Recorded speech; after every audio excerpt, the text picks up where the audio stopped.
Assalamualaikum warahmatullahi wabarakatuh. Selamat pagi, siang, sore, atau malam, teman-teman semuanya. Ya, pada kesempatan kali ini, kita sudah memasuki materi-materi terakhir ya, untuk kuliah mesin dan peralatan pengolahan. Maka untuk video kali ini kita akan masuk ke peralatan pencampuran atau mixing equipment. Sebelumnya mungkin saya mau minta maaf dulu ya, soalnya mungkin nanti bahasanya gitu ya, ada yang seperti sulit gitu untuk agak dipahami gitu ya, karena ini saya mengambil materinya dari buku seperti itu. Nah, kemudian karena saya mengambil materinya dari buku bahasa Inggris gitu ya maksudnya, dan tidak semua bahasa itu mudah gitu ya teman-teman untuk diterjemahkan ke dalam bahasa Indonesia yang pas gitu ya, yang enak didengar atau yang pas lah gitu. Jadi mungkin nanti ada yang kurang tepat gitu ya, atau kayak terdengar aneh gitu ya, mohon maaf juga. Yang penting ya, pemahamannya dapet gitu ya.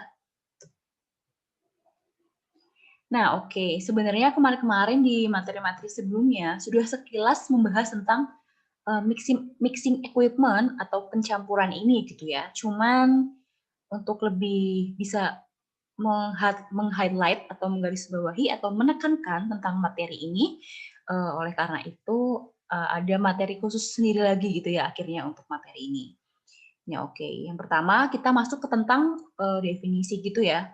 Jadi pencampuran juga sering disebut sebagai kata lainnya gampangannya itu, pemblenderan atau mungkin agitasi ya. Kalau kalian sering baca paper mungkin kadang kata agitasi. Ya, agitasi itu sama dengan pengocokan atau pencampuran gitu ya, atau gampangannya misal kalian mengocok telur itu biasanya itu namanya agitasi. Secara bahasa ilmiahnya itu agitasi, ya kan. Kalau mau ngomong bahasa kerennya gitu ke ibu kalian, "Bu, ini telurnya mau saya, mau diagitasi atau enggak?" Gitu ya, maksudnya mau dikocok atau enggak, gitu. Intinya segala suatu bentuk kegiatan untuk pencampuran ya, bisa pemblenderan, bisa pengocokan atau agitasi, atau apapun itu, pasti kita sudah paham lah ya arti pencampuran. Ya, jadi intinya, mixing ini adalah proses di mana 2 atau lebih bahan dibentuk menjadi satu. Intinya bahan-bahan dicampur-campurkan, kemudian kita satukan gitu supaya menjadi satu, satu adonan atau satu produk atau satu bahan gitu ya intinya. Ya, efek dari pencampuran, ini gitu ya adalah di antaranya yaitu otomatis perubahan fisik atau bentuk gitu ya, misal pada pembuatan adonan. Kemudian bisa juga, dalam pencampuran ini biasanya tidak terlepas dari yang namanya transfer panas gitu ya. Misalnya pada proses pembekuan es krim gitu ya. Jadi es krimnya kan menerima, eee angin ya, bukan angin, apa sih namanya, zat dingin gitu ya ibaratnya, sedangkan nanti, uap airnya dari si es akan keluar gitu ya. Jadi terjadi proses transfer panas lah kayak gitu intinya pada pembekuan es krim. Makanya kalau kalian beli es krim gitu ya, misal kalian pegang gitu ya di belakangnya refrigerator-nya, di belakangnya wadah atau kulkas es krimnya itu pasti panas gitu ya, karena ada perpindahan atau transfer panas di situ, gitu. Kemudian, pasti dalam pencampuran pasti ada, perpindahan atau reaksi kimia dan biologis yang biasanya terjadi. Misal, contohnya pada proses fermentasi, gitu. Karena proses fermentasi juga termasuk dalam mixing gitu ya, karena ada bahan-bahan yang dicampur jadi satu dan, result-nya, yield-nya, output-nya adalah sesuatu bahan yang awalnya berpisah kemudian menjadi satu gitu. Jadi termasuk juga dalam pencampuran gitu. Dan ataupun yang lain tadi kayak pembuatan adonan juga mungkin terjadi reaksi-reaksi kimia, seperti itu ya. Nah, desainnya sendiri untuk alat-alat pencampur itu sebenarnya bisa macam-macam, teman-teman. Nah, ini yang nanti akan dibahas dalam materi ini gitu. Karena ya lagi-lagi yang namanya mesin pengolahan gitu ya, kita menyesuaikan output-nya. Misal kita ingin membuat produk yang seperti apa, kemudian kita punya bahan dengan karakteristik yang seperti apa, otomatis akan berbeda jenis pilihan alat, atau mesin yang harus dibikin atau dipilih gitu ya. Karena ya misal kita punya nanti yang bentuknya nah ini ya mengacu ke bawahnya ini ya, bahan-bahannya dapat diklasifikasikan. Jadi ada bahan-bahan yang misal kita punya, dia itu cairan dan dia itu yang viskositasnya rendah atau sedang, alias dia benar-benar cair sifatnya gitu atau sedang. Sedangkan misal kita juga punya bahan yang dia tuh viskositasnya tinggi alias kental atau seperti pasta gitu ya, atau mungkin padatan tapi dia lentur atau plastis gitu ya, seperti malam gitu ya kalau kalian tahunya itu. Atau kita punya usaha di mana bahan yang kita punya sifatnya memang partikelnya padat, kering gitu ya. Atau ada juga mungkin industri yang eh, raw materials-nya adalah bahannya gas gitu bisa bentuknya, yaitu bahannya apa yang kita punya, karakteristik seperti apa bahan yang kita punya itu nanti juga bisa menentukan kira-kira alat atau mesin pencampuran seperti apa yang kita butuhkan dalam proses pengolahannya. Ya ini karena at the end hasil dari alat pencampuran ini adalah menginginkan sesuatu produk atau bahan dengan derajat keseragaman yang sama gitu ya. Maksudnya pasti kita ingin kalau pencampuran biasanya bisa berbeda-beda ya. Ada yang kita pengen sama gitu ya. Maksudnya seperti adonan itu kan semuanya bercampur. Ada yang kita hanya ingin mungkin seperti misal membuat jus tapi masih kasar gitu ya, atau kayak membuat sambal gitu, membuat sambal tapi masih yang kerasa gitu cabai-cabainya gitu kan. Kita pakai blender tapi blendernya nggak begitu sampai lembut banget gitu ya teman-temannya. Misal seperti itu. Jadi misal dari pencampuran ini biasanya akan ditargetkan untuk bisa mendapatkan derajat keseragaman, tapi ya bisa berbeda gitu ya, tergantung dari keinginan si pelaku gitu, pelaku prosesnya itu sendiri. Nah ini saya juga mungkin nggak akan detail ya membacakan kalimat-kalimat yang ada di slide gitu ya, karena saya yakin kalian bisa membaca itu sendiri ya. Intinya untuk bahan dengan karakteristik cairan yang sifatnya itu cair atau viskositasnya rendah sampai sedang gitu ya, dia cukup menggunakan mesin yang atau perputaran alat yang viskositasnya itu kurang dari 100 poise, alias ya intinya untuk cairan yang rendah lah kekentalannya gitu ya. Dan dia biasanya untuk cairan yang tipenya encer seperti ini, mixer yang bisa dipakai itu tipe impeller gitu ya. Tipe impeller ini nanti intinya ya dia berputar lah gitu seperti blender gitulah gampangnya. Nanti gambarnya akan ada ya di slide-slide selanjutnya.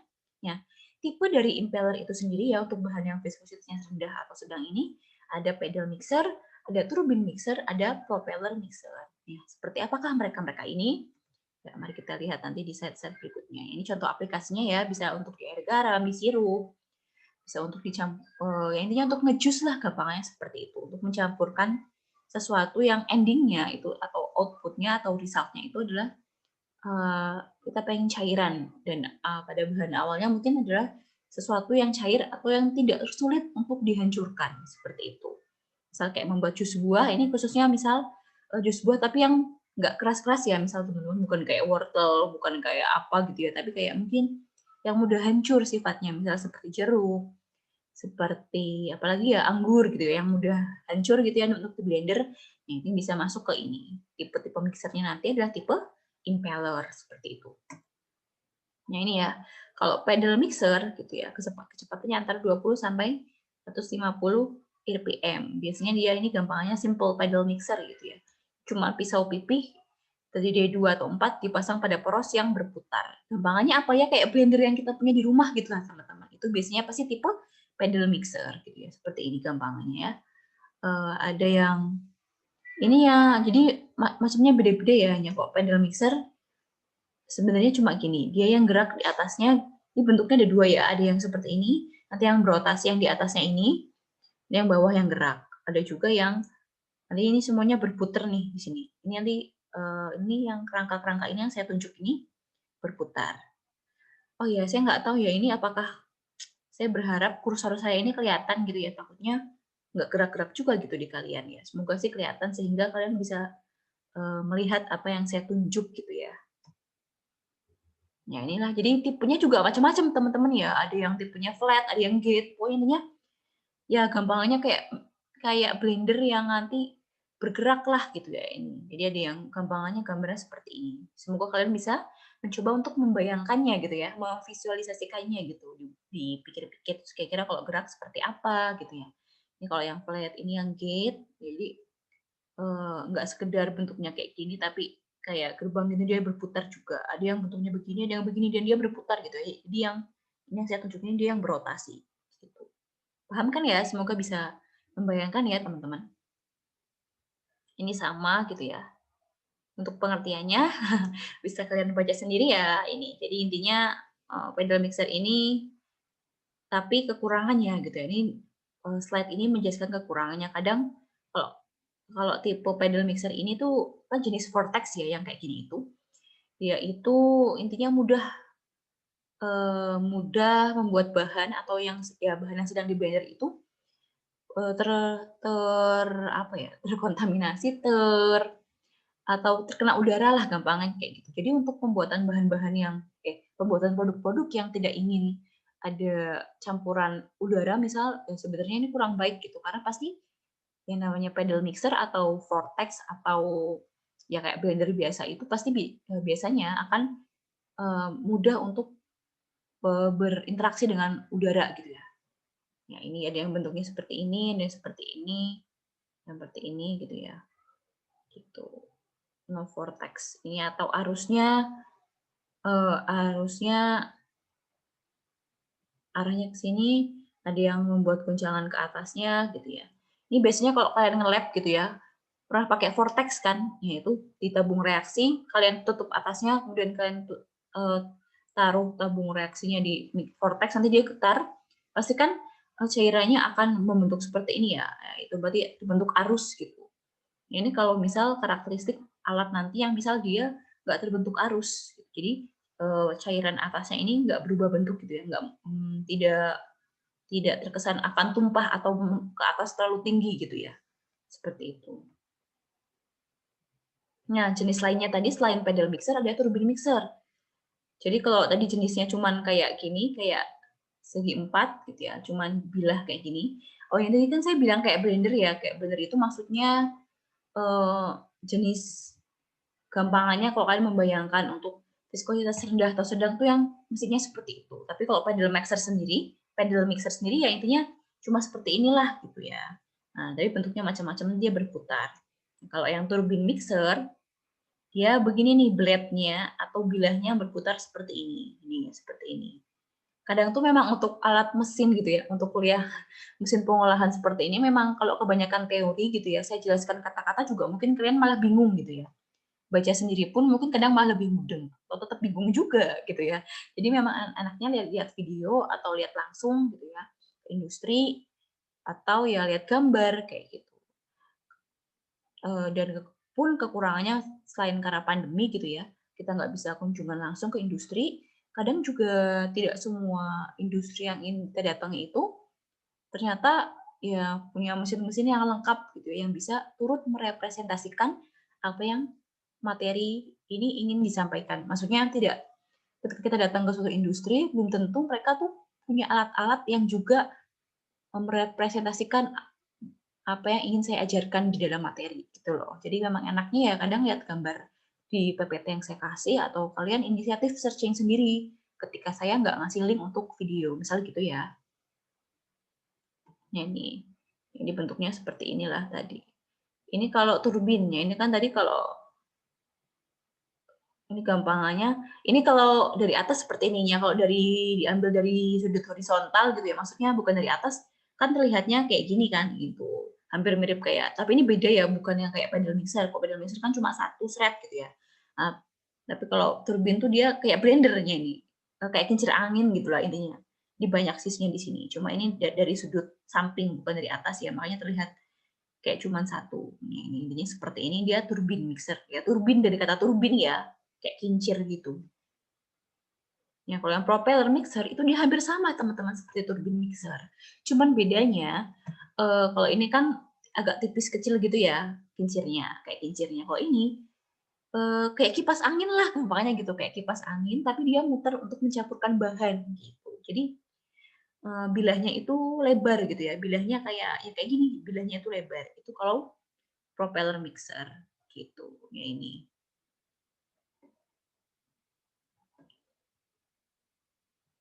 Nah ini, selain tadi pedal mixer, turbine mixer, sama propeller mixer atau impeller juga ada namanya specialized impeller ya atau ya memang alat yang dirancang khusus gitu ya untuk mencampur sesuatu. Biasanya dipakai di level industri. Misalnya, pencampuran khusus dengan laju geser tinggi untuk pencampuran emulsi premixing dispersi padatan. Maksudnya biasanya digunakan untuk membuat emulsi premix itu bubuk ya teman-teman. Jadi kayak ingin membuat bubuk, pencampuran bubuk. Jadi bahan yang awalnya bubuk apa dicampur biar jadi bubuk premix gabungan gitu ya, padatan gitu. Biasanya pakai ini specialized impeller. Jadi awalnya mungkin bubuknya agak besar atau mungkin bukan bubuk yang kecil-kecil gitu dicampur dan biar jadi bubuk. Biasanya pakai specialized impeller. Dia jadi secara prinsip itu sama kayak perputaran pada turbin mixer atau pada pedal mixer gitu ya, tapi bentuknya seperti ini gitu. Nah, ini kalau tadi kan untuk yang sifatnya seperti cairan ya. Nah, ini kalau kita punya bahan gitu ya, kita punya raw materials, bahan mentah yang sifatnya kental atau udah seperti pasta atau plastis gitu ya, teman-teman. Nah, alat-alat yang dipakai nanti akan seperti ini. Nah, ini sebutannya apa ya? Nah, ini ya, misal pen, bowl, can mixers gitu. Saya bingung gitu ya membahasa Indonesiakannya gitu. Jadi mohon dimaklumi ya teman-teman, maaf. Kadang saya bingung gitu di bahasa Indonesia kan kadang agak wagu gitu atau agak tidak cocok gitu. Jadi saya tetap menuliskannya bahasa Inggris gitu ya. Jadi kalian nanti misalnya keluar di UAS atau keluar di apapun atau di pengetahuan umum lah, ya kalian bisa menyebutkannya dalam versi bahasa Inggrisnya aja juga gitu ya, karena bingung juga saya bahasa Indonesianya apa. Yang jelas ya ini gambarannya seperti ini. Jadi mixer yang seperti ini ya, biasanya buat ini untuk buat adonan gitu ya. Mungkin kalian yang biasa bikin kue atau roti gitu ya, mungkin paham gitu. Ini namanya apalah sebutannya. Saya malah jarang ke dapur untuk bikin-bikin kue ya. Jadi saya nggak tahu ini mungkin mixer kayak gini ada namanya khusus, saya kurang tahu namanya apa. Yang jelas ini termasuk bentuk ya alat untuk ini mixer atau pencampuran untuk yang sifatnya viscosity-nya tinggi atau kental, pasta atau yang sifatnya plastis kayak adonan gitu ya. Nah, ya seperti ini. Bisa dilihat di gambar di sini ya. Ya, ada juga yang bentuknya seperti ini. Disebut juga Z-shaped knider gitu ya. Jadi bilah-bilahnya tuh kayak gini gitu, kayak apa ya ini saya sebutannya bingung menyebutkannya. Pokoknya kayak gini lah gitu ya teman-teman gambarannya. Yang untuk jelasnya seperti apa sih kniders gitu ya. Termasuk juga dispersers, masticators gitu ya, termasuk ke kniders ini. Kira-kira seperti apa sih kerjanya gitu ya, bisa dilihat nanti di, ya silakan klik video YouTube ini, gitu ya. Sama ini juga fungsinya sama kayak yang alat ini, untuk bikin adonan roti, yang ini juga biasanya untuk industri besar gitu ya, pakainya alat ini. Gitu. Nah, ini juga bisa untuk misal bikin seperti pasta dari daging-daging gitu dicampur, misal mau bikin nugget gitu ya, daging-daging dimasukkan biar bercampur, teremulsi biar jadi adonan kayak nugget gitu ya atau surimi atau apa ya ini bisa pakai alat ini gitu ya. Oke, mungkin materinya untuk video pertama ini sampai sini dulu.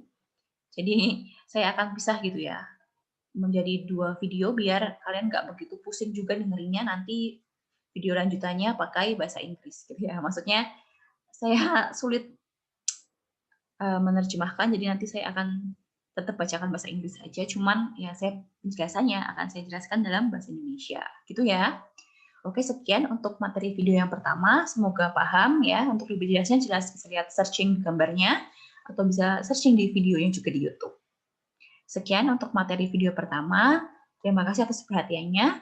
Wassalamualaikum warahmatullahi wabarakatuh.